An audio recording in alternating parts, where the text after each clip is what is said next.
لا حول ولا قوة إلا بالله العلي العظيم. حسبنا الله ونعم الوكيل، نعم المولى ونعم النصير. أعوذ بالله من الشيطان الرجيم. بسم الله الرحمن الرحيم.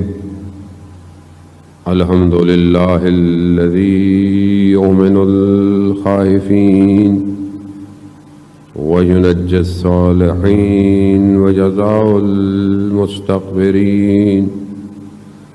ويهلك ملوكا ويستخلف آخرين. والصلاة والسلام على رسول ثقلين محبوب رب المشرقين والمغربين جد الحسن والحسين نبينا سيدنا أبي القاسم محمد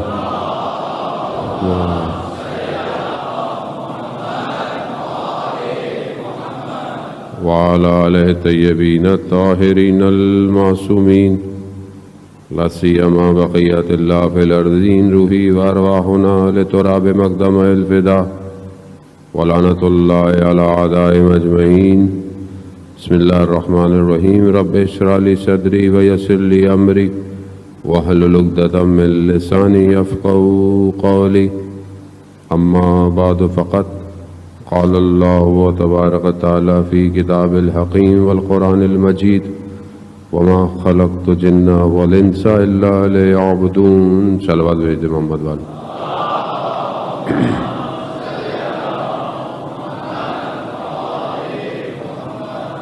عزیزان محترم، ماہ محرم کے پہلے عشرے کی چند شبیں باقی رہ گئی ہیں.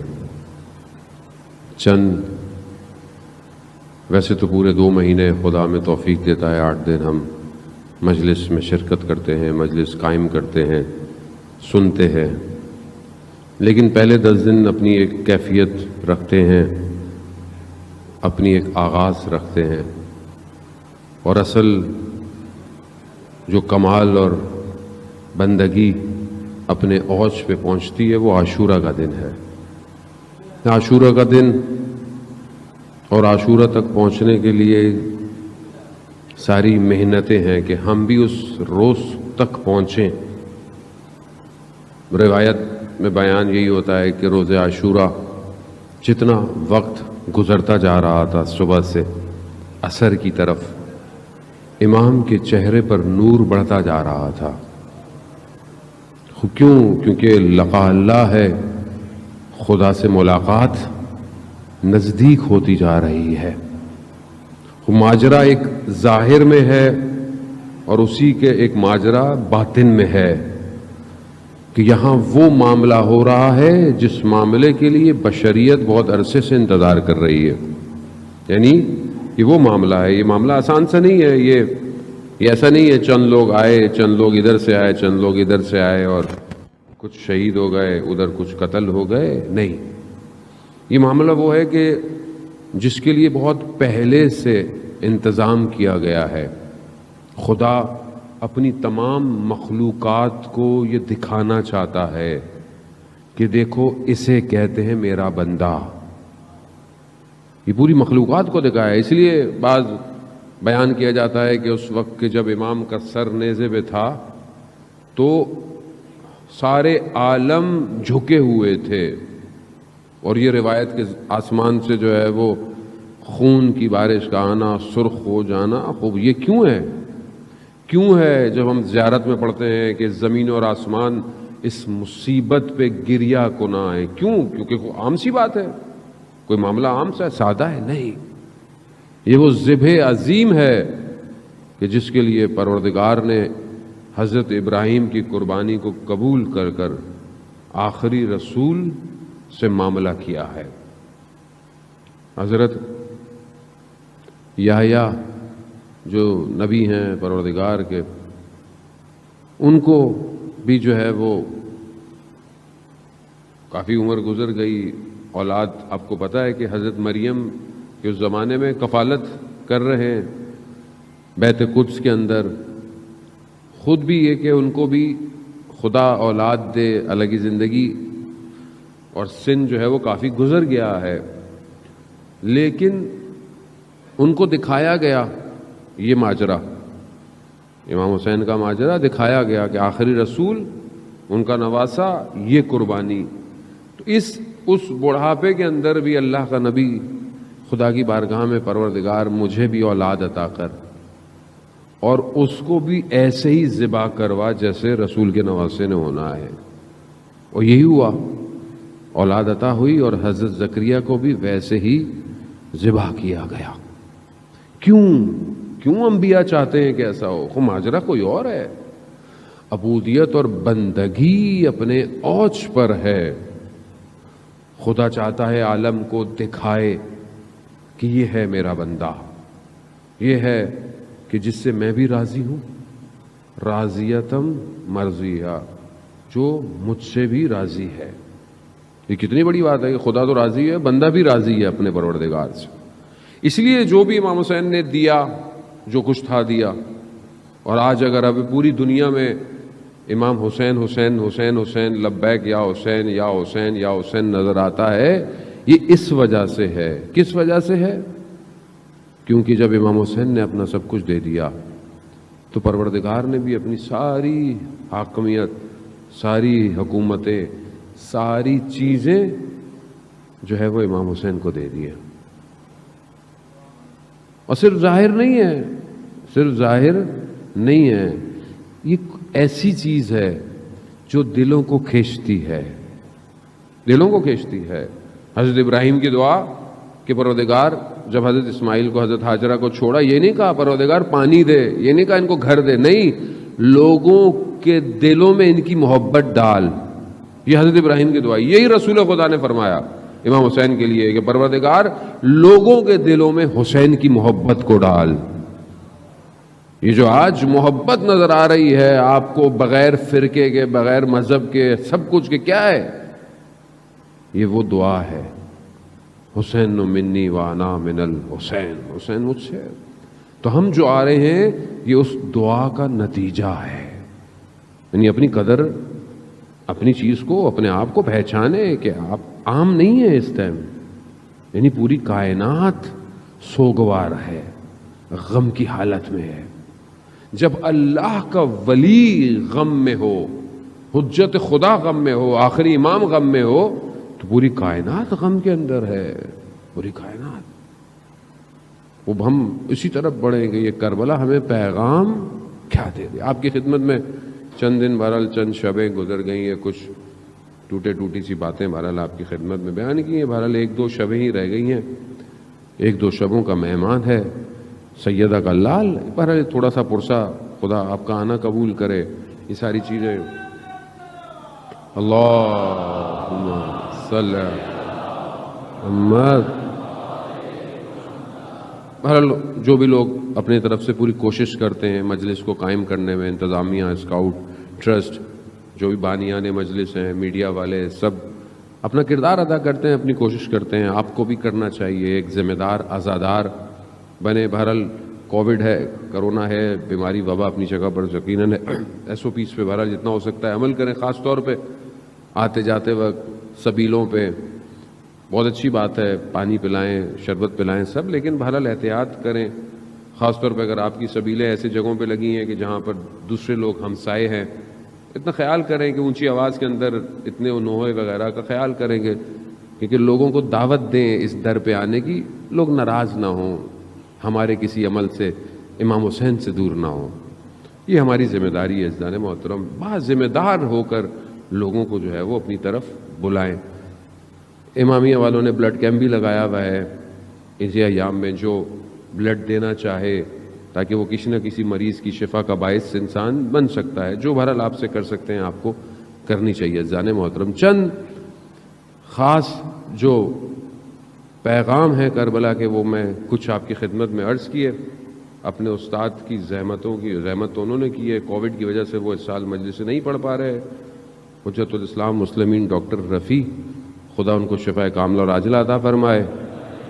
بہرحال انہیں کی زحمت ہے، میں تو ٹرانسلیٹ کرتا ہوں آپ کی خدمت میں آگے، اور میں کچھ بھی نہیں کرتا۔ ایک پیغام جو مجھے آج کل بھی بہرحال میں نے جو پیغام دیا وہ ادھورا رہ گیا، وہ پورا نہیں کر پایا، لیکن بہرحال میں صرف نظر کرتا ہوں وقت کو دیکھتے ہوئے، اگلا پیغام آپ کی خدمت میں عرض کرتا ہوں۔ جوان سب سے زیادہ ماشاءاللہ ہمارے درمیان میں موجود ہوتے ہیں۔ رسول خدا حضرت محمد مصطفیٰ صلی اللہ علیہ وآلہ اللہم صلی علی محمد رسول خدا اپنے ایک صحابی کو بیان فرماتے ہیں اپنے حدیث کے، دو چیزیں میرے جانے کے بعد امت سے بہت جلدی چلی جائیں گی، بہت تیزی سے چلی جائیں گی۔ کہا یا رسول اللہ کون سی چیزیں؟ کہا ایک امانت داری اور دوسرا خشیت، یعنی خدا کے آگے خاشیت رہنا، خدا ترسی رکھنا، خدا کا خوف رکھنا، یہ دو چیزیں امت سے تیزی سے چلی جائیں گی۔ اور یہی ہوا۔ سب سے بڑی امانت السلام علیکہ یا امین اللہ، سب سے بڑی امانت تھی ولایت علی ابن ابی طالب، چلی گئی، نہیں رکھی۔ خاشیت یعنی انسان نصیحت کو قبول کرے، یہ چلی گئی۔ خود رسول خدا فرماتے ہیں میں اپنے صحابی سے کہ تم قرآن کی تلاوت کرو۔ کہا یا رسول اللہ آپ حافظ قرآن ہیں، آپ نے ہمیں قرآن سکھایا ہے۔ آپ کہتے ہیں ہاں، کیوں؟ کیونکہ تلاوت قرآن وجود کو جو ہے وہ ایک لذت دیتی ہے، ایک احساس دیتی ہے، کلام خدا ہے قرآن، کلام خدا ہے۔ سننا بھی عبادت ہے، روایت ہے، سننا بھی عبادت ہے، پڑھنا تو عبادت ہے ہی، دیکھنا بھی عبادت ہے۔ اگر آپ قرآن کو کھول لیں اور صرف دیکھیں یہ بھی عبادت ہے۔ اب یہی رسول خدا نے فرمایا تھا کہ میں تمہارے درمیان دو چیزیں دے کے جا رہا ہوں، دو گران بار، ایک قرآن اور ایک اطرت اہل بیت۔ اب یہ دونوں چیزیں ہمارے پاس کتنی ہے؟ کتنی ہے؟ قرآن کی گفتگو آ گئی تو میں تھوڑا سا، اتنا تو حق بنتا ہے تھوڑا سا قرآن پہ گفتگو کر لوں، کیونکہ قرآن ہی تو ہے ایک ایسی چیز کہ جو معجزہ ہے جاویداں، ہر وقت دنیا کی سب سے اوتھینٹک بک ہے۔ دنیا کی ساری کتابوں میں کہیں نہ کہیں اوپر نیچے ہے، اس بک میں کچھ ایسا نہیں ہے، اوتھینٹک بک ہے۔ انسان کتابیں خریدتا ہے، best selling of the year, line لگا لگا کے لوگ کتابیں خریدتے ہیں باہر ویسٹ میں۔ یہ ایسی کتاب ہے کہ جو کتنے شوق سے ہم خریدتے ہیں، کسی نے دے دی تو دے دی، ماں باپ بیٹی کو شادی میں دیتے ہیں، بس وہ بھی کوئی دے، آج کل تو پتہ نہیں کوئی دیتا بھی ہے کہ نہیں دیتا۔ عزیزان محترم، حضرت فاطمہ سلام اللہ علیہا، اللہم صلی علی محمد، بی بی ارشاد فرماتی ہیں مجھے اس دنیا میں تین چیزیں اچھی لگتی ہیں۔ بس میں یہ حدیث بیان کر کے آگے کی طرف بڑھوں گا، بس آپ کی توجہ کا طالب۔ بی بی فرماتی ہیں مجھے تین چیزیں اس دنیا میں اچھی لگتی ہیں۔ پہلی، مجھے اپنے بابا رسول خدا کے چہرے کو دیکھنا اچھا لگتا ہے، چہرے کو دیکھنا اچھا لگتا ہے۔ دوسری چیز بی بی فرماتی ہے مجھے قرآن کی تلاوت اس دنیا میں اچھی لگتی ہے۔ اب بی بی کے ماننے والے ہیں، ہمیں بھی اچھی لگنی چاہیے۔ اب کتنی اچھی لگنی چاہیے یہ باپ کے اپنے اوپر ہے۔ کتنا قرآن پڑھنا چاہیے ڈیلی؟ کتنا پڑھنا چاہیے؟ آپ کے ذہن میں کتنا پڑھنا چاہیے قرآن؟ کتنا؟ کلام الہی ہے۔ آیت اللہ قاضی طباطبائی سے ان کے شاگرد نے پوچھا، رضوان اللہ تعالیٰ علیہ، پوچھا کہ ہم قرآن پڑھتے ہیں مگر لیکن جو پہلے بزرگ آپ کہتے ہیں قرآن پڑھتے تھے جب قرآن پڑھتے تھے تو پورا عالم ان کے آگے کھل جاتا تھا۔ ان کا عالم یعنی پورا قرآن ان کے آگے، پوری دنیا کو، وہ کائنات کو دیکھ رہے ہوتے تھے، کائنات ان کے سامنے واضح ہوتی تھی، روشن ہو جاتی تھی۔ یہ کیسے ہوتا تھا؟ یہ کس طرح ہوتا ہے؟ تو آیت اللہ قاضی فرماتے ہیں وہ جب قرآن پڑھتے تھے تو وہ کھڑے ہو کر اپنے ہاتھوں میں قرآن کو اٹھا کر اپنے سر کو برہنہ کر کر خدا کی بارگاہ میں ذکر کرتے تھے، قبلے کی طرف رخ کر کے۔ کہا تم بستر میں بیٹھے ہوئے، کسی طور بیٹھے ہوئے تم قرآن کو تلاوت کر رہے ہو، کہاں تمہیں قرآن کھولے گا تمہارے اوپر؟ تو کیا واقعاً قرآن اس طرح ہے ہماری زندگی میں؟ قرآن ہماری زندگی میں ایسے ہے؟ کتنی قرآن کی آیتیں میں روز پڑھتا ہوں، مسلمان ہوں، رسول پر ایمان رکھتا ہوں، آخرت پہ ایمان رکھتا ہوں، یہ سب کہاں لکھا ہے؟ قرآن میں۔ تو قرآن ہے کتنا؟ میری مولانا صاحب نماز پڑھتے ہیں، قرآن کی صورتیں تو ہیں اس کے اندر، وہ تو نماز ہے بھائی، قرآن کتنا ہے زندگی میں؟ اتنے واٹس ایپ کے میسیجز پڑھتے ہیں، اتنے فیس بک کے سٹیٹس دیکھتے ہیں، اتنا انسٹاگرام پہ اسکرول کرتے ہیں، انگلی تھک جاتی ہے، کتنی قرآن کی آیتیں اوپر نیچے کرتے ہیں؟ بھائی آج میڈیا کا دور ہے نا، آج تو آسانی ہے آپ کے لیے۔ اب میں مولوی صاحب میں رستے میں جا رہا ہوں، مجھے ٹائم نہیں ہے، میں جاب کرتا ہوں، ٹائم نہیں ہے، میں پڑھتا ہوں، میرے پاس ٹائم نہیں ہے۔ بھائی اتنا تو ٹائم ہے، آتے جاتے وقت ہینڈ فری لگا لو، قرآن پلے کر دو، اپنے وجود کو کلام الہی سے منور کرو۔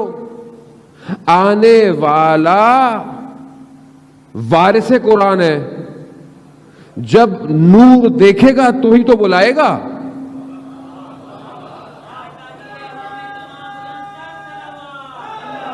یار بھائی نور دیکھے گا تو بلائے گا نا، بھائی نور ہے۔ نہیں مولانا صاحب یہ لوگ پڑھتے رہتے ہیں، لوگ حافظ بھی ہیں، مگر کوئی فائدہ نہیں ہے۔ کیوں فائدہ نہیں ہے؟ کیونکہ ولایت نہیں ہے۔ اچھا ولایت نہیں ہے تو اگر ولایت ہے تو قرآن عمل، ولایت کہاں آئے گی؟ عمل کے ساتھ۔ بھائی کیا کہا جاتا ہے؟ چھٹے امام سے روایت ہے، امام جعفر صادق علیہ السلام، اللہم صلی علی محمد۔ کوئی امام سوال، امام نے کہا کہ نماز، روزہ، حج، زکوٰۃ کوئی بھی چیز قبول نہیں ہے اگر ہماری ولایت نہیں ہے، قبول نہیں اگر ہماری ولایت نہیں ہے۔ تو اب بولے وہ مولانا صاحب قبول نہیں ہے، قبول نہیں ہے۔ بھائی عمل قبول نہیں ہے، اس کا مطلب ہے کہ عمل کا ہونا ضروری ہے۔ عمل ہو اور ولایت کے ساتھ ہو۔ اب یہ تھوڑی ہے کہ عمل نہیں ہے تو بس تم نکل جائیں گے۔ کہاں نکلو گے؟ کہاں جائیں گے؟ خدا کے لیے دنیا جہان کی کتابیں پڑھتے ہیں، ویسے وہ تو ہم بھی وہ بھی نہیں پڑھتے، نہ ہم ناول پڑھتے ہیں، نہ اب تو وہ کچھ بھی نہیں آتا جو پہلے پڑھا جاتا تھا، لیکن صرف یہ آ گیا ڈیجیٹل۔ اللہ کی کتاب، اللہ کے قریب معززان محترم، ائمہ آئے اس لیے تھے خدا کے قریب کریں، اپنے قریب کے لیے نہیں آئے تھے۔ وہ ایک الگ بات ہے کہ وہ باب اللہ ہے، ان کے بغیر اللہ تک جا نہیں سکتے، خود نہیں کر سکتے۔ ہمارے لیے اللہ کافی، یہ نعرے لگے تھے مولا کائنات کے دور میں، ہمارے لیے اللہ کافی، کیا ہوا؟ نہیں ہو سکتا، بغیر ولی کے نہیں پہنچ سکتے۔ خود اللہ نے نظام ایسا بنایا ہے۔ قرآن کی تلاوت وجود کو منور کرتی ہے۔ روایت ہے جس گھر میں قرآن کی تلاوت ہوتی ہے وہ گھر ملائکہ کے لیے بالکل ویسے چمکتا ہے جیسے زمین والوں کے لیے رات کو تارے چمکتے ہیں۔ تو اگر آج چاہتے ہیں آپ کا گھر ملائکہ دیکھیں تو گھر جا کر قرآن کی تلاوت کیجئے گا۔ دوسری چیز ہے، تیسری چیز بی بی فرماتی ہیں مجھے کیا اچھی لگتی ہے دنیا میں؟ انفاق کرنا، اللہ کی راہ میں دینا۔ اللہ کی راہ میں دے، اس سے بہترین کوئی چیز نہیں ہے۔ اب یہ جو خاشیت ہے، خاشیت کیوں بلال پیام کربلا ہے؟ کیوں ہے؟ کیونکہ امام حسین علیہ الصلوۃ والسلام ارشاد فرماتے ہیں، اللہم صلی علی محمد۔ امام ارشاد فرماتے ہیں کہ کیوں نہیں، امام نے کبھی کہا کہ میں رسول کا نواسا ہوں، کبھی میں کہا علی کا بیٹا ہوں، کبھی میں کہا میں سیدہ کا بیٹا ہوں، کبھی اپنا امامہ دکھایا کہ یہ رسول کا امامہ ہے، کبھی اپنی تلوار دکھائی کہ یہ رسول کی تلوار ہے، حتیٰ گھوڑے پہ بھی سوار جب وہ کہا یہ رسول کی سواری ہے۔ کیوں؟ کیونکہ شاید ان کے دل میں خاشیت پیدا ہو جائے، شاید ان کے دل کے اندر کوئی چیز اثر کر جائے، لیکن نہیں اثر کرتی تھی۔ کیوں؟ جب زہیر کو بھیجا رسول خود امام حسین نے کہ جاؤ ان کو نصیحت کرو، زہیر جب گیا عمر ابن سعد کو اور ان کو شمر کو کرنے کے لیے، تو انہوں نے کیا کیا؟ زہیر تمہیں کیا ہو گیا ہے؟ تم تو دوسرے مسلک کے تھے، تمہیں کیا ہو گیا ہے؟ تم امام حسین کے ساتھ چلے گئے ہو۔ کہا اس واز کی وجہ سے، خشیت کی وجہ سے۔ کہا کیوں؟ کہا میں دور تھا، میں دوسری طرف تھا، میری بیوی نے مجھے نصیحت کی، میری بیوی نے مجھے نصیحت کی۔ کیا کہا؟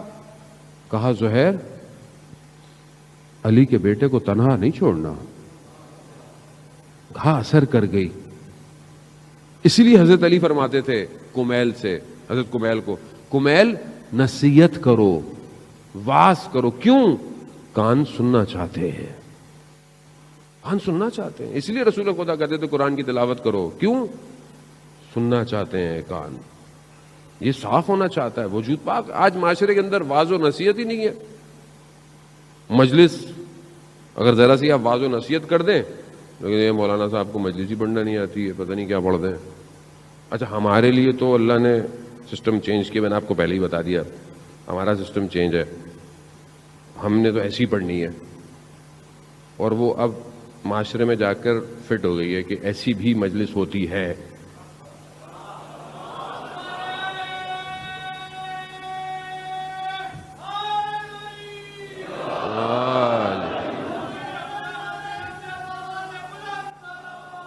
اللہم صلی علی محمد. وہ یہ ضروری ہے جانے میں. یہاں امام حسین ایک ایک لمحے میں آخری وقت تک نصیحت فرما رہے ہیں.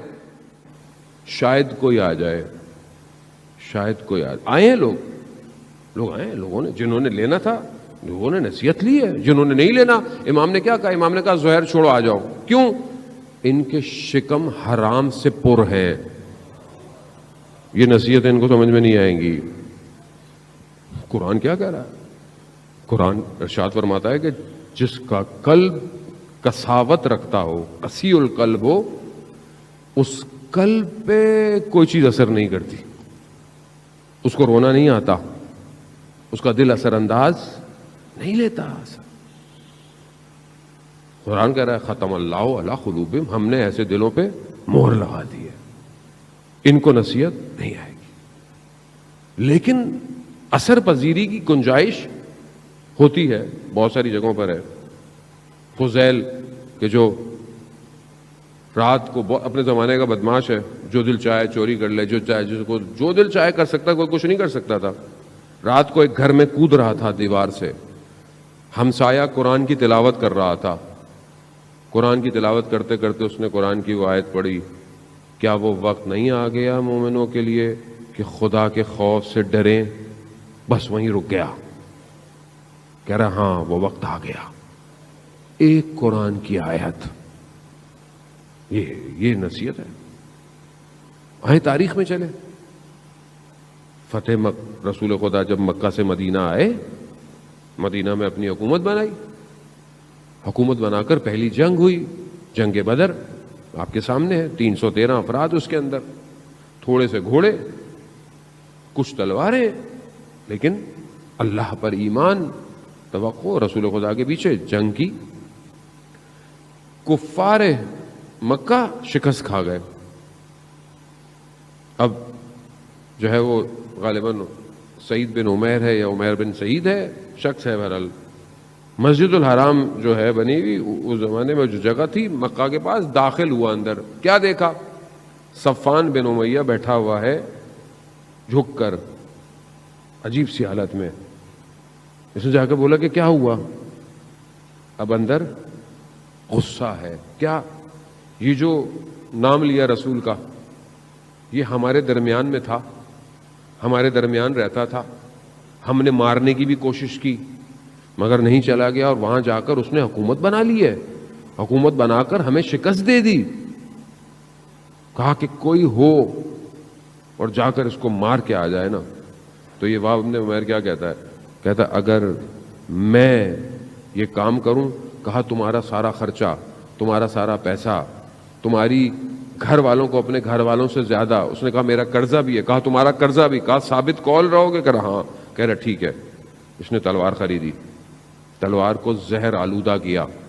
کہا جاؤ گے کیسے؟ کہا میرا بیٹا جنگ بدر میں اسیر ہوا ہے، میں اس کو چھڑانے جاؤں گا اور رسول کو ختم کر دوں گا.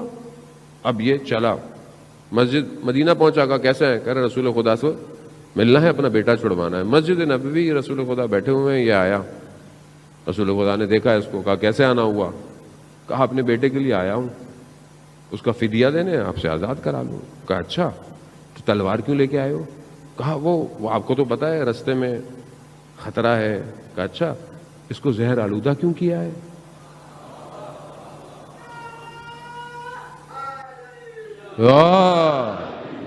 اب پریشان ہو گیا.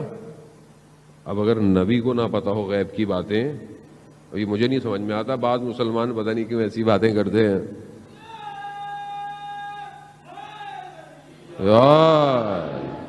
معصوم ہے، غیب تو پتا ہوگا.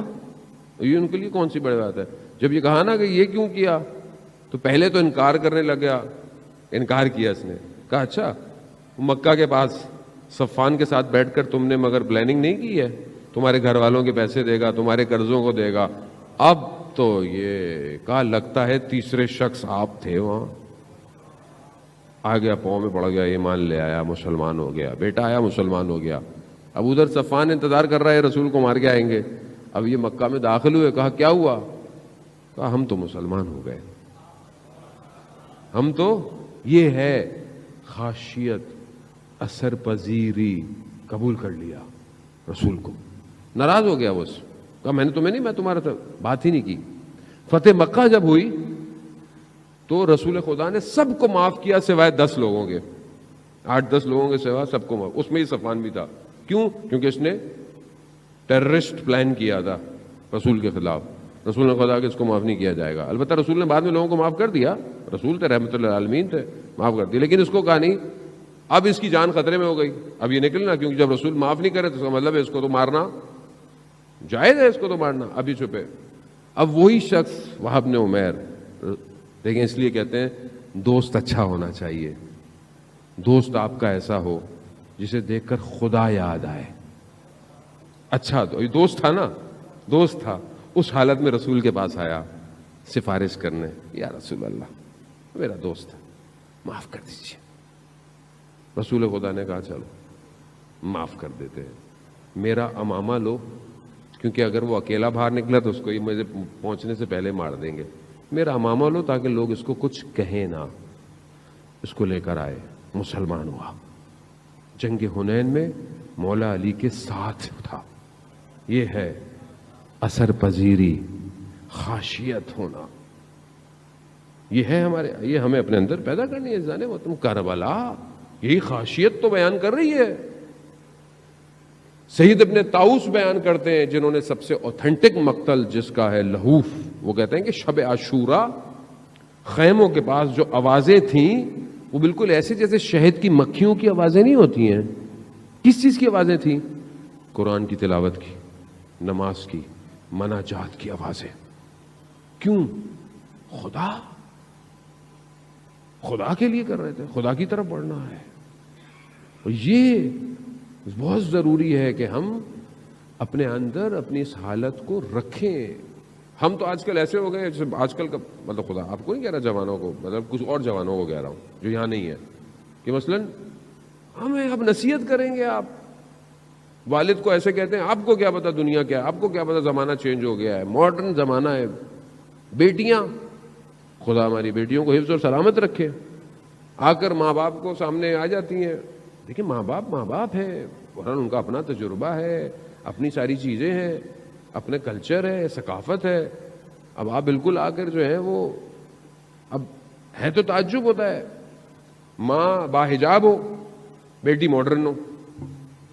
وجہ کیا ہے؟ وجہ وہی تاثیر پذیری نہیں ہے نا، اثر پذیری نہیں ہے، نصیحت نہیں ہے، واعظ نہیں ہے. معاشرے میں واعظ تو بالکل بھی نہیں ہے، ویسی نہیں ہے. کیونکہ نصیحت قبول کرنے کے لیے بھی ظرفیت چاہیے. ظرفیت چاہیے نا. آپ 5 منٹ نصیحت کریں، آپ کو برا لگے گا. بولے یار کیا نصیحت. اب جب بھی ابا کے پاس بیٹھو نصیحت کرتے ہیں، جب بھی دادا کے پاس بیٹھو نصیحت کرتے ہیں، جب بھی اماں کے نصیحت ہی کرتی رہتی ہے. بھائی قبول کرو نصیحت کو. کون کرے گا؟ تمہارا خیر خواہ ہے کون ماں باپ کے علاوہ؟ تمہارا دوست تمہیں نصیحت نہیں کرے گا، کیونکہ دوست ہمارے ایسے ہم نے بنائے نہیں. آج کل تو 4 دوست بیٹھے ہوتے ہیں اپنے اپنے موبائل میں، پتہ نہیں کیوں ساتھ بیٹھتے ہیں، میری سمجھ میں نہیں آتا. بھائی گھر بیٹھ لو اپنے، جب بات ہی نہیں کرنی ایک دوسرے سے، ایک دوسرے کے سامنے بیٹھے ہیں، وہ بھی موبائل پہ لگے ہوئے، وہ بھی موبائل پہ لگے. میاں بیوی کا بھی یہی حال ہے آج کل، معاشرہ ایسا ہو گیا ہے. عزیزان محترم، قبول کیجئے نصیحت. واعظ، میں نے آپ کی خدمت میں پہلے عرض کیا تھا کہ ملا قلی حسین حمدانی رضوان اللہ تعالیٰ علیہ ایسا واعظ کرتے تھے، ایسی نصیحت کرتے تھے کہ سننے والوں کے بدن کی ہڈیاں ٹیڑھی ہو جاتی تھیں، ٹیڑھی ہو جاتی تھیں. کچھ دیر تک چل نہیں سکتے تھے، سیدھا لنگڑاتے ہوئے چلتے تھے. تھوڑی دیر میں طبیعت ٹھیک ہوتی تھی، ایسا واز تھا. کہاں ہے آج معاشرے میں ایسا واز؟ کوئی نہیں ہے واز، کہیں بھی نہیں ہے. آپ گنے چنے علماء ہیں آپ کے پاس، خدا صحت دے. بہرحال مولانا طارق جمیل صاحب بھی علیل ہیں، مجھے بتا دو. اللہم صلی علی محمد.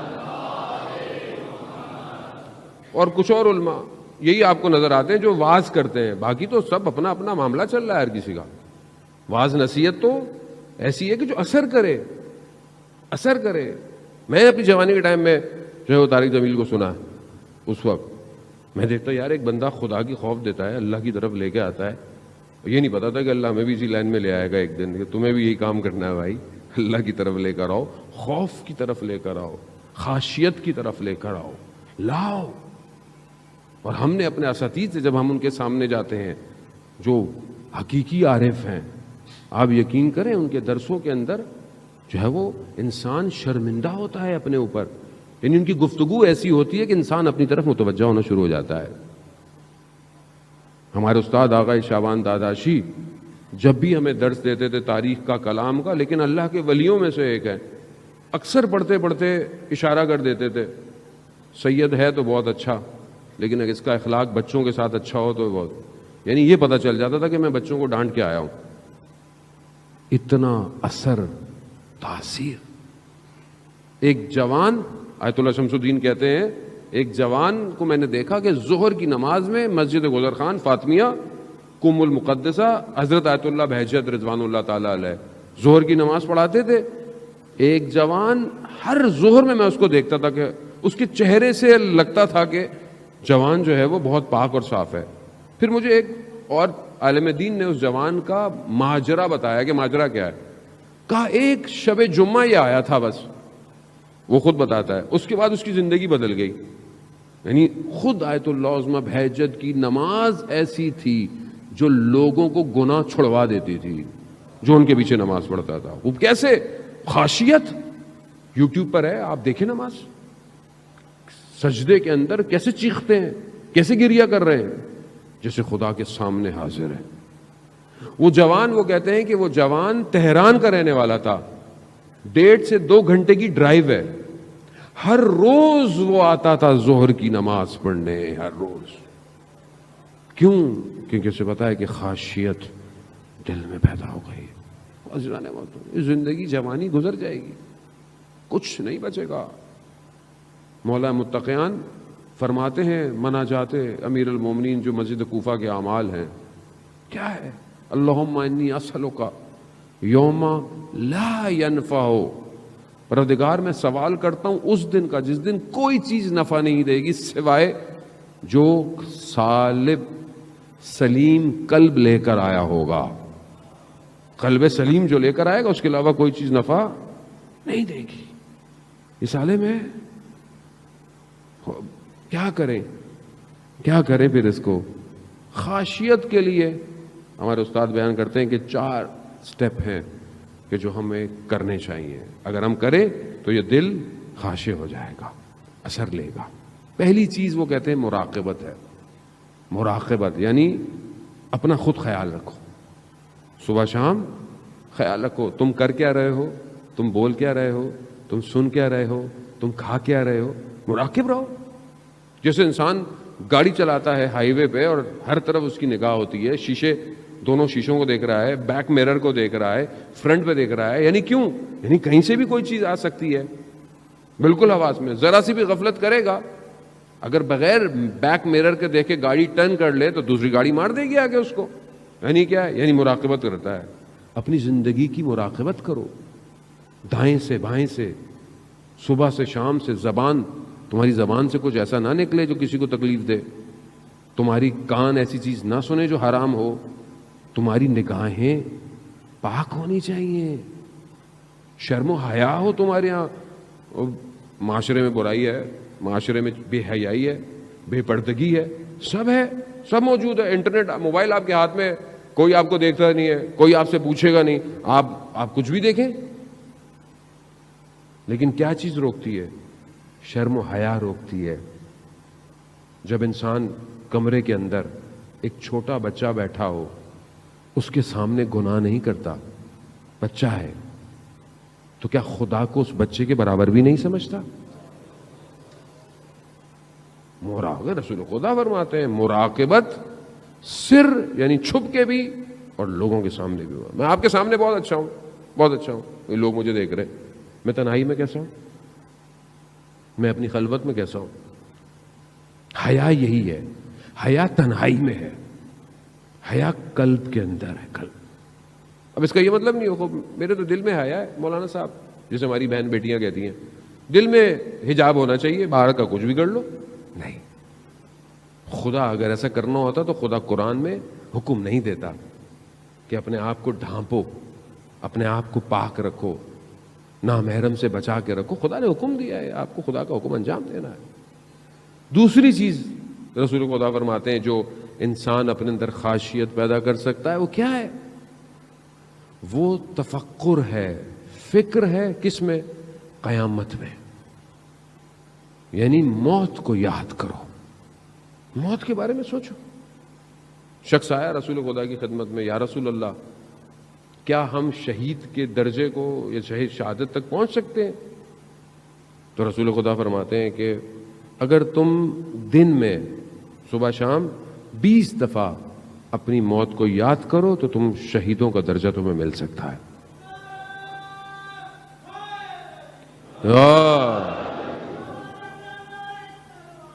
اللہم صلی علی محمد۔ خوب ایسی ہے، انسان تفکر کرے، فکر کرے، انسان سوچے، موت کے بارے میں سوچیں آپ، اور ہم سب نے مرنا ہے۔ جب آپ موت کے بارے میں سوچیں گے تو آپ کی زندگی بہتر ہوگی۔ کیوں؟ کیونکہ آپ کسی کا حق نہیں کھائیں گے، کسی کو نقصان نہیں دیں گے، جو آپ کی ڈیوٹی ہے آپ اس کو انجام دے دیں گے۔ مرگ انسان کے تفکر کو صحیح رکھتی ہے اور بہترین عبادت ہے انسان جو ہے وہ اگر اپنی موت کے لیے یاد کرے۔ بہت ضروری ہے جان، ہم سب نے مرنا ہے ایک نہ ایک دن، کوئی چیز نہیں، کوئی نہیں رہے گا، کوئی نہیں بچے گا۔ یہ دولت، یہ شہرت، یہ پوسٹ سب ختم ہو جائے گا۔ کہاں پڑے ہیں وہ؟ نہج البلاغہ میں مولا فرماتے ہیں نا، یہ جو قبروں میں پڑے ہیں، جو ساتھ ساتھ بھی ہیں لیکن ان کے اندر فاصلے اتنے ہیں کہ یہ دنیا میں محلوں میں رہتے تھے، کہاں گئے یہ سب؟ اور وہ بھی کسی کو قبر نصیب ہو۔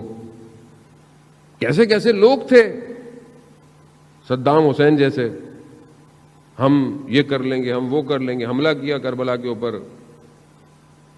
امام نے کہا ہم بھی بتائیں گے کہ ہم کون ہیں، تو تمہارا بھی حال بتائیں گے کہ ہم نے تمہارا حال کیا کرنا ہے۔ کیا کیا؟ جو بھی آیا جان محترم، ان کے مقابلے میں تو ویسے بھی کوئی نہیں رکنے والا، ویسے بھی کوئی نہیں رک سکتا۔ کل آپ نے ویڈیو دیکھی، گھبرا گئے، کچھ جھنڈے اترے، میں نے آپ کو کل کچھ کہا، آج تصویریں دیکھی، جھنڈے دوبارہ لگ گئے ہیں، علم لگ گئے۔ میں نے آپ کو کہا گھبرائیں نہیں، اسی کابل پہ دوبارہ انہوں نے لگا دیے یا حسین کے پرچم۔ میں نے آپ کو کہا تھا سافٹ ویئر چینج ہو گیا ہے۔ لبیک یا حسین،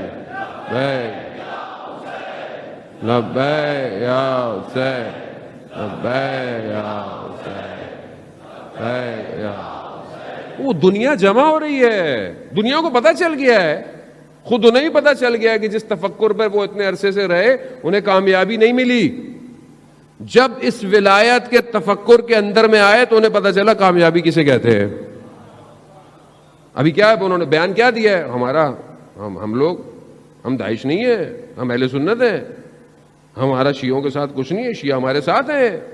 آپ ان کا بیان دے کے، اور انہوں نے خاص کہا ہے کہ پر ہمسائے ملکوں کو یہ بات پہنچا دیں، پروپیگنڈے کا شکار نہ ہوں۔ کیوں؟ کیونکہ انہیں پتا ہے، انہیں کیا پتا ہے، وہ جو پردے میں ہے وہ خود اپنے آنے کی تیاری کروا رہا ہے۔ اللہم صلی علی محمد۔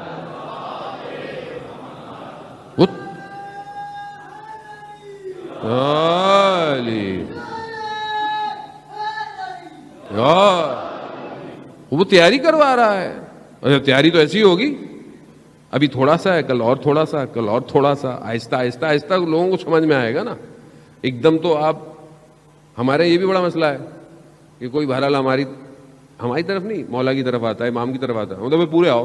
ابے بھائی کیا آنے دو اس کو, آ رہا ہے.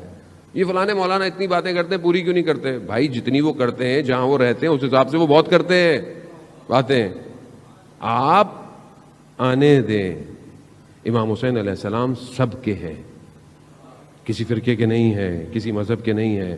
یہ انسانیت کا درس ہے, انسانیت کا. اسی وجہ سے آپ دیکھیں نا کہ نیلسن مینڈیلا اپنے زندان میں اسیری کے آخری وقت میں جب سائن کر رہا تھا کہ سرنڈر کر دوں میں, تو اسے رات کو امام حسین کی قربانی یاد آئی. اس نے خود بیان کیا کہ جب اسے قربانی یاد آئی, اس نے بولا میں نہیں کروں گا. کہاں نکلا؟ آج لوگ اسے کیسے یاد کرتے؟ جو ذرا سا بھی کہیں پہ بھی وہ ان سے جڑ جائے وہ ہمیشہ کے لیے زندہ رہ جاتا ہے. یہ ان کا کمال ہے جانے محترم. امام کو سمجھے امام ہے کون, ہم اپنے حساب سے نہ سمجھے. تو پہلی چیز کیا ہے؟ مراقبت. دوسری چیز موت کو یاد کرنا. یہ بہت ضروری ہے, موت کو یاد کرنا.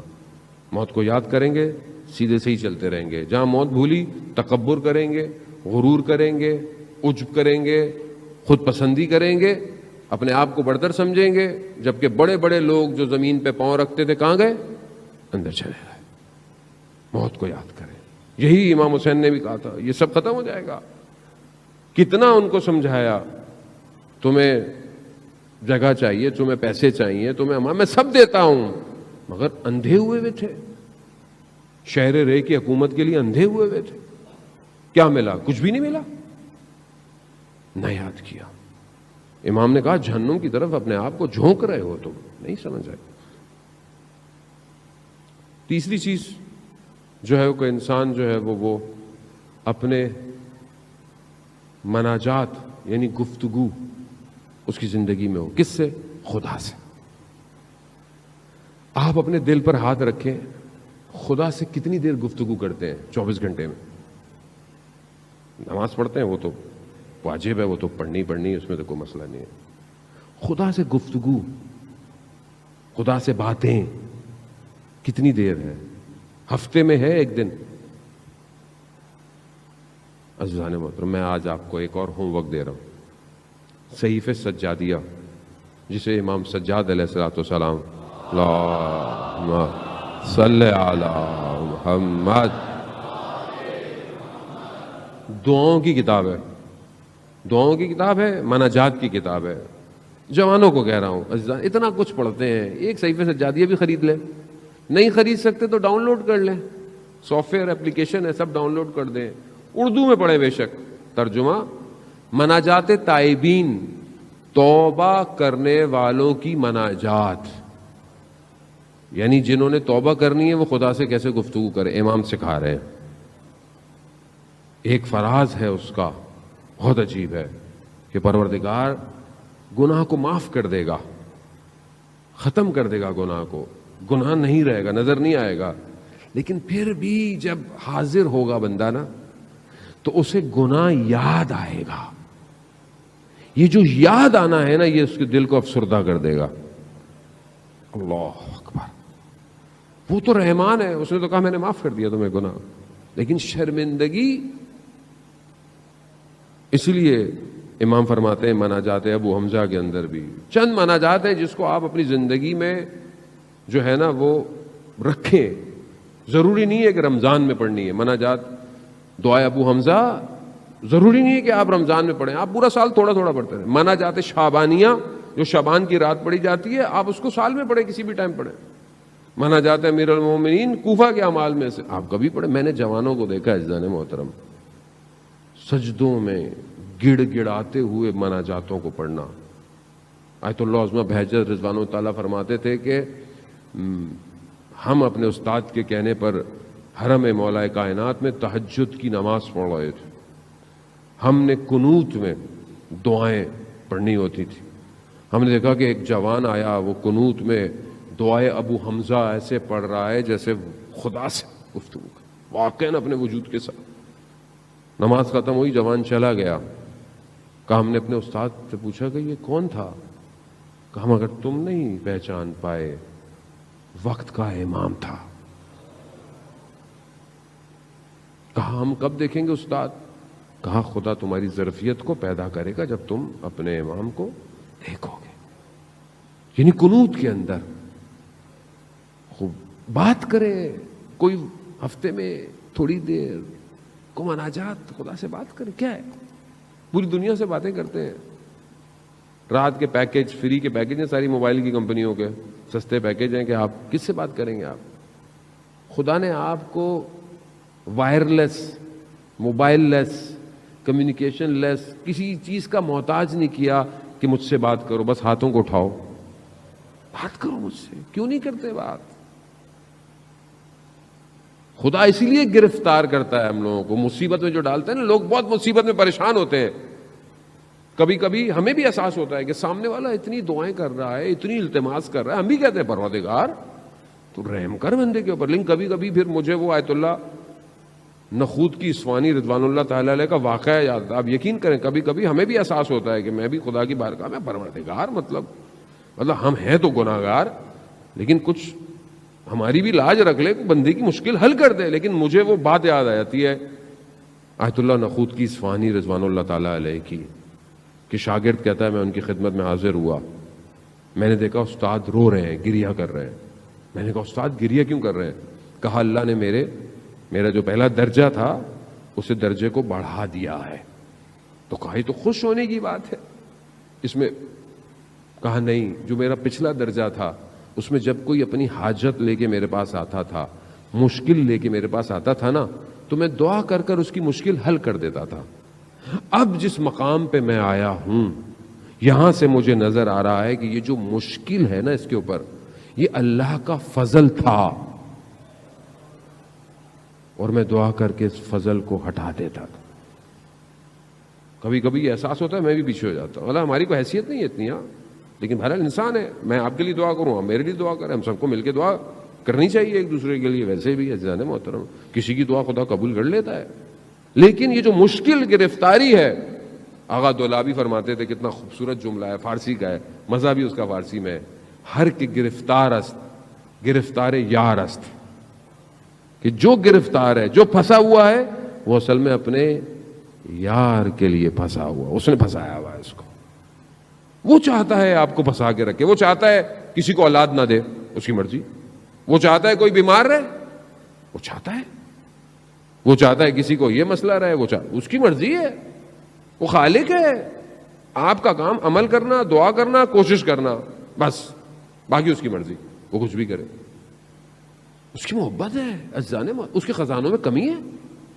زمین اور آسمان اس کا ہے، کائنات اس کی ہے، یہ دنیا اور آخرت سب اس کا ہے، اسے کس چیز کی کمی ہے؟ اسے کچھ نہیں چاہیے۔ اس لیے حدیث قدسی میں ہے کہ میں نے ساری چیزوں کو اے بنی آدم تمہارے لیے خلق کیا ہے، مگر تمہیں میں نے اپنے لیے خلق کیا ہے۔ اللہ اکبر، یا رسول اللہ۔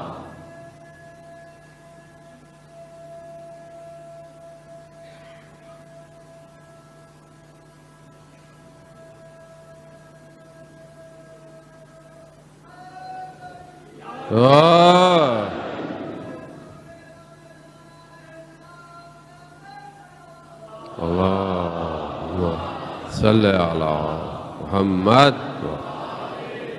عزیزان محترم، بہرحال وقت بہت تیزی سے جو ہے وہ اپنے اختتام کی طرف بڑھا۔ یہ مناجات اپنی زندگی میں شروع کریں، انتظار نہ کریں، پتہ نہیں کون سی رات آخری رات ہو، ہمیں بھی یہ بھی نہیں پتا۔ چوتھی اور آخری چیز جو کہ انسان کے اندر خاصیت پیدا کرتی ہے، وہ احسان کرنا ہے، نیکی کرنا ہے۔ احسان کریں، نیکی کریں، سامنے والے پر، ہمسائے پر، پڑوسی پر، رشتہ دار پر، جس پر بھی۔ بہرحال یہ صفت اللہ کو پسند ہے، احسان کرنا۔ عزیزان محترم، بہرحال یہیں پہ میں کہتا چلوں کہ بہرحال دعا کی بات آئی کہ ہمیں دعا کرنی چاہیے، کوشش بھی کرنی چاہیے، خاص طور پہ ان لوگوں کے لیے کہ جو بہت عرصہ سے لاپتہ ہے، مسنگ پرسن۔ شاید ہمارا کوئی نہیں ہے، شاید ہم اس لیے احساس نہیں ہوتا، لیکن جس کا بیٹا، جس کا باپ، جس کا بھائی بہت عرصے سے جو ہے وہ غائب ہے، اس کا جرم کا بھی نہیں پتا، یہ بھی نہیں پتا وہ کہاں ہے، یہ زیادہ کرب ہوتا ہے. آپ کو پتا ہے، انسان کو پتا ہو نا کوئی کہاں ہی ہے، اطمینان ہوتا ہے، لیکن پتہ ہی نہیں ہے لوگوں کو کہ کوئی کہاں ہے. اگر آپ کو پتا بھی ہو نا کہ کوئی جیل میں ہے، فون کرے گا ہفتے میں ایک دفعہ، مہینے میں، ایک اطمینان تو ہوتا ہے، لیکن پتہ ہی نہیں ہے. یہ سب سے بڑا کرب ہے. دعا کریں کہ ان سب کے لیے کہ بہرحال حکومت بھی اس پر نظر ثانی کرے اور چیزوں کو دیکھے، اور خدا ان سب کو جلد سے جلد، جو اس دنیا ملک میں، ہمارے ملک میں اور دوسرے ملکوں کے اندر بھی آپ یقین کریں گے لوگ جو ہے وہ مسنگ پرسن کے اندر شمار ہوتے ہیں، ان سب کو جلد سے جلد رہائی عطا فرمائے. آپ یقین کریں پچھلے سال بھی ہم ہمیشہ مجلسوں میں کرتے رہے اور ایک شخص کا نام لیتے تھے. کون؟ شیخ زکزکی کا نام لیتے تھے. دیکھیں کچھ عرصے پہلے وہ رہا ہو گئے. یہ ہے دعاؤں کا نتیجہ. اپنی ہر دعاؤں میں بہرحال یاد کریں، جو بھی بہرحال ہیں اللہ تعالیٰ ان سب کو اپنے گھروں میں واپس لے کر آئے. ہاں عزاداران محترم، چند شبیں باقی ہیں. میں آپ کی اس حسن سماعت کا واقعاً شکر گزار ہوں کہ جس محبت کے ساتھ اور جس آپ تمرکز کے ساتھ، اٹینشن کے ساتھ مجلس کو سنتے ہیں، خاص طور پہ جوان. اور بہرحال انسان ایک حد تک چہروں کو دیکھ سکتا ہے، لیکن کچھ چہرے، میکسیمم لوگ ہی روز ہی آتے ہیں ماشاءاللہ.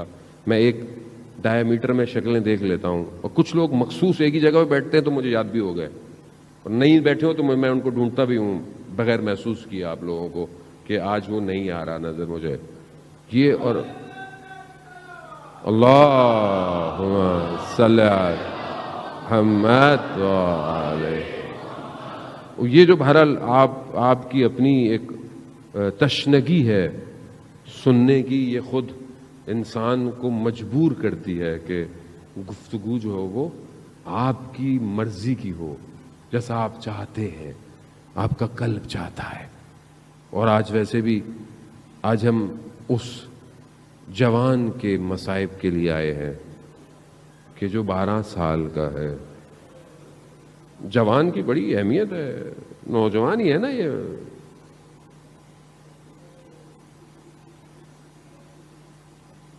شمال میں رہنے والا ایک 12 سال 13 سال کا بچہ کیپٹل کی طرف آتا ہے. اس وقت جو ہے وہ ایک عالم دین بڑی پوسٹ پہ ہوتے ہیں. کہتا ہے میں ملنا چاہتا ہوں. وہ بھی ٹائم نہیں ہے، اتنے بڑے آدمی سے وقت نہیں ہے، میٹنگ ہے. کہا نہیں. یہ نکلنے لگتے ہیں تو کہتے ہیں کیسا شور ہے سیکیورٹی پر. کہا ایک بچہ ملنا چاہتا ہے آپ سے. کہاں وقت ہے ملاؤ. بچہ آتا ہے، آنسو بہ رہے ہیں اس کے. پوچھتے ہیں کہاں سے، وہ بتاتا ہے فلانی جگہ. تو ان کی تھوڑی سی زبان میں گفتگو، بچہ خوش ہو جاتا ہے. کہا کیسے آنا ہوا. کہا میں ایک گزارش کرنے آیا ہوں، درخواست. کہا یہ جو ممبر پہ حضرت قاسم کے مصائب پڑے جاتے ہیں نا، یہ بند کروا دیں. کہا کیوں. کہا کہتے ہیں کہ 12 سال کا بچہ تھا، نوجوان تھا 12 سال کا، اور موت اس کے لیے شہد سے بھی زیادہ میٹھی تھی. سنتے ہیں نا آپ. کہا یہ بند کروا دیں. کہا کیوں. کہا ہم 12 سال کے ہیں، ہم کہتے ہیں کہ ہمیں بھی جنگ پہ جانا ہے، تو کہتے ہیں نہیں تم بچے ہو. کہتا ہے یا تو بند کروا دیں یا ہمیں بھی جنگ پہ جانے دیں. اب انہوں نے بھی یہی بولا کہ ابھی تمہارے اسکول جانے کے دن ہے بیٹا. کہا نہیں، یا بند کروائیں یا ہمیں بھی جانے دیں. یہ ہے درس کربلا. ہم نے حضرت قاسم سے کیا لیا اور دوسری قوم حضرت قاسم سے کیا لے رہی ہے. یہی 7 محرم کی بات ہے عزیزان محترم. سال نہیں گزرا ابھی. پچھلی 7 محرم شدید بارش تھی، شدید بارش. عباس ٹاؤن کا اسکاؤٹ حسن رضا، پانی اتنا تیز تھا کہ پیچھے جو نالا بہ رہا تھا، بچے کو بچاتے بچاتے خود پانی میں چلا گیا، اور 3 دن بعد اس کی باڈی ملی. شہید ہو گیا. اسکاؤٹ کی ڈیوٹیاں دے رہا تھا. اس کا آخری وائس نوٹ سنا میں نے، آخری اس کا وائس نوٹ، اس دن کا اس کا آخری وائس نوٹ ہے. اپنے کسی دوست کو اس نے کیا ہے. کہہ رہے کہ تم اتنے دن سے کیوں نہیں آ رہے ڈیوٹی پر. میں تمہیں کہہ رہا ہوں، میں تمہیں کہہ رہا ہوں، تکرار کر رہا ہے، میں تمہیں کہہ رہا ہوں 8:45 پر یا 7:45 پر تم مسجد مصطفیٰ میں ہونے چاہیے ہو، عباس ٹاؤن کی جو مسجد ہے. کیوں؟ تمہیں نہیں پتا یہ نوکری کے دن ہے؟ تمہیں نہیں پتا یہاں پہ کتنی ضرورت ہے؟ کچھ ہو جائے کون ذمہ دار ہوگا؟ اور تم اس ٹائم بیٹھے ہوئے دوستوں میں ہوتے ہو. دیکھیں آپ احساس ذمہ داری کیسے. 20-21 سال کا جوان ہے، چھوٹا تھا، آتا تھا، میں اس کو مجلس میں دیکھتا تھا، بیٹھا ہوتا تھا جب کبھی ڈیوٹی کے کپڑوں کے اندر. اور جب میں اس کی شہادت کے بعد اس کے گھر گیا تو اس کے والد صاحب کہہ رہے ہیں کہ وہ آپ کو بہت شوق سے سنتا تھا. کہاں سے لیا اس نے یہ جذبہ؟ اس کے والد کہتے ہیں کہ کچھ دنوں سے وہ اپنی قضا نمازیں پڑھ رہا تھا. اللہ اکبر. یہ ہے اس کربلا کے درس میں بیٹھنے والا جوان. یہ ہے نا، یہ ہے جس نے حضرت قاسم کو اپنا رول ماڈل بنایا، اپنی ڈیوٹی کو انجام دیا. اور 10 محرم کو جب اس کا بدن ملا نا، وہ بھی کپڑوں کی وجہ سے پہچانا گیا، اتنا پانی میں پھنس گیا تھا، جا کے کہیں آگے سے ملا. اور جب اس کا بدن آیا نا تو 10 محرم کو ان کی والدہ نے کہا کہ میں اس وقت حسین پر گریہ کرنے کے لیے. یہ ہے نا کربلا. میں اپنے بیٹے پہ نہیں رہوں گی، میں امام حسین. سیدہ کے لال کا بدن جب ہو نا کربلا میں پڑا تو پھر کسی اور پہ گریہ نہیں ہوتا. ہاں آزاد آ رہا. یہ ہے درس کربلا، یہ ہے شب عاشور. امام حسین سب کو بتا رہے ہیں یہ تمہارا مقام ہے، یہ تمہاری جگہ ہے. اب پیچھے بیٹھا ہوا یہ بچہ کھڑا ہوا تیزی سے، کہا چچا جان ہماری باری نہیں آئے گی؟ کہا بیٹا آپ کی باری بھی آئے گی، بلکہ آپ کے بھائی علی اصغر کی باری بھی آئے گی. غیرت مند تھا نا، غیرت مند تھا، ہاشمی جوان تھا. کہتا ہے چچا جان یہ لعین خیموں تک پہنچ جائیں گے. امام حسین فرماتے ہیں،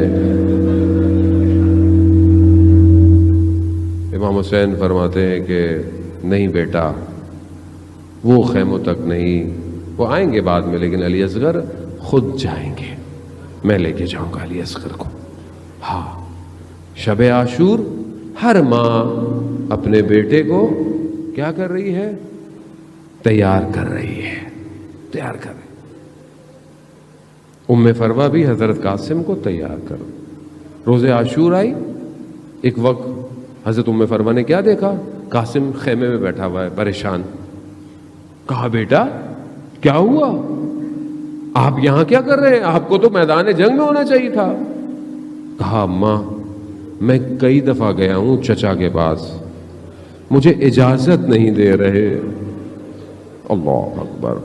کیسے اجازت دے حسین، کیسے دے؟ نور چشم ہے بھائی کا. ایسے میں حضرت ام فروہ کہتے ہیں بیٹا قاسم جب آپ چھوٹے تھے تو آپ کے بابا نے آپ کے بازو پہ ایک تعویذ باندھا تھا اور یہ کہا تھا کہ بیٹا جب بہت مشکل وقت پڑے نا زندگی میں تب اس تعویذ کو کھولنا. اب ساری زندگی حضرت قاسم کو کبھی کوئی مشکل وقت پڑا ہی نہیں. کیسے پڑتا؟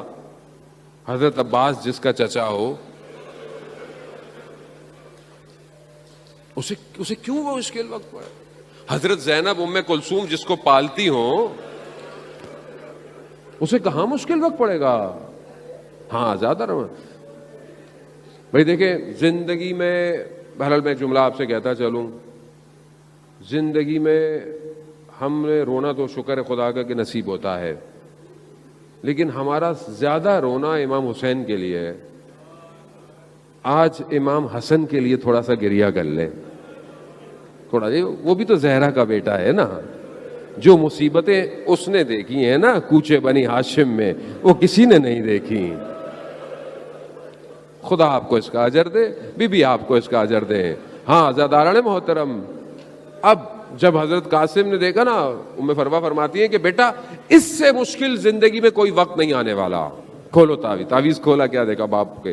باپ کے ہاتھ کا لکھا ہوا ولدی قاسم میرے بیٹے قاسم جب دیکھنا دشت بیابان میں تمہارے چچا کو دشمن آدھا چاروں طرف سے گھیر لے تو پھر تم اپنے چچا کے لیے اپنی جان کو دینے سے دریغ نہیں کرنا. ہاں اتنی دفعہ جانا کہ وہ راضی ہو جائیں. بس اب تو قاسم کے چلنے میں ہی فرق آ گیا. اب جیسے امام حسین دیکھا نا قاسم کو آتے ہوئے سمجھ گئے کہ اب یہ ایک سفارش لے کر آ رہا ہے. اللہ اکبر اللہ اکبر.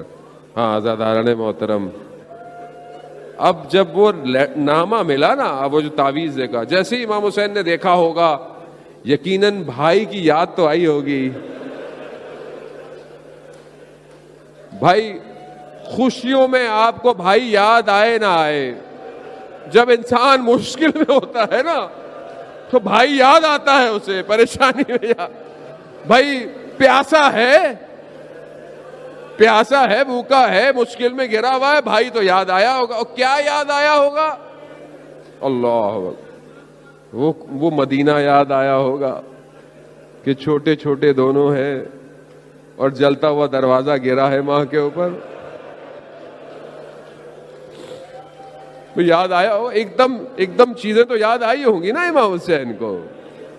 پھر یاد آیا ہوگا کچھ عرصے کے بعد رات کی تاریکی ہے اور ماں کا جنازہ اٹھایا جا رہا. یاد آیا ہوگا وہ کوفہ, وہ مسجد کوفہ کہ جب بابا کا سر بھائی کے, ہاں وہ بھی وقت یاد آیا ہوگا. مدینہ, بھائی کے جگر کے ٹکڑے اور تشت. اللہ, اس وقت مقاتل بیان کرتے ہیں نا جب اپنے بھائی کے جگر کے ٹکڑوں کو دیکھا نا امام حسین نے گریا شروع کر دیا.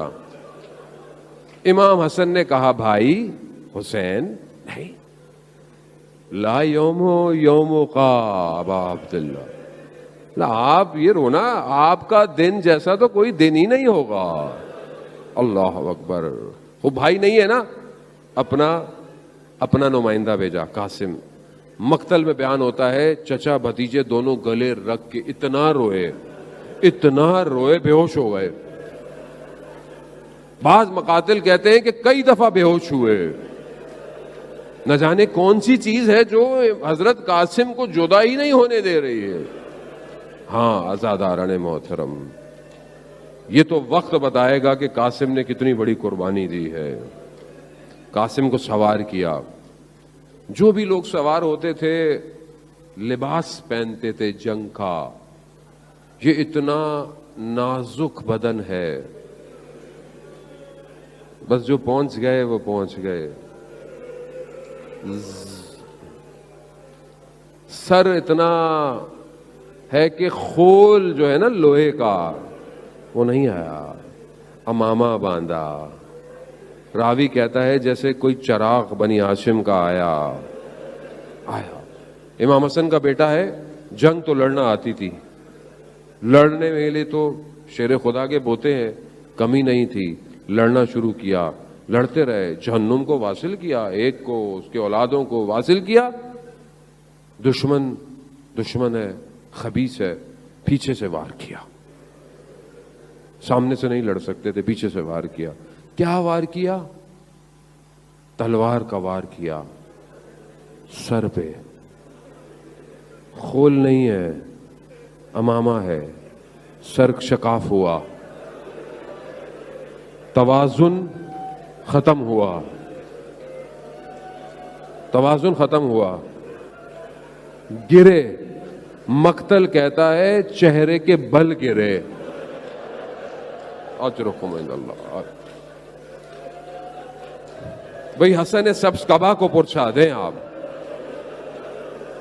جنت البقیع میں, اس امام کو پرچھا دیں, اس امام کو پرچھا.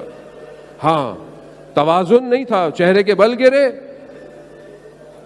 پھکارا چچا میری مدد ہو.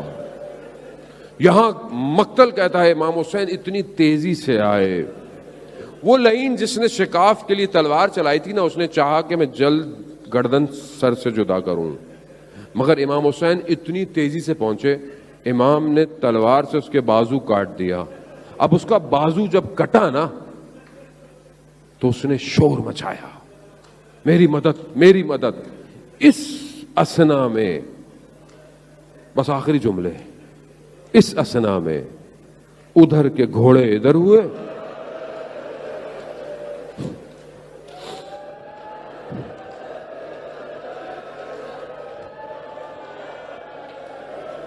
یا آقا سے یا امام،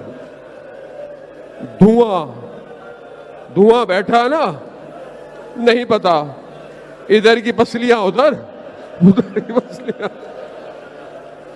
امام حسین کے جملے ہیں، ہاں جاد بس آپ نے گریہ کیا، خدا قبول. یہ چند شبیں ہیں جہاں دل چاہے جب چاہے روتے رہیے گا، امام کے جملے سنتے جائیے گا.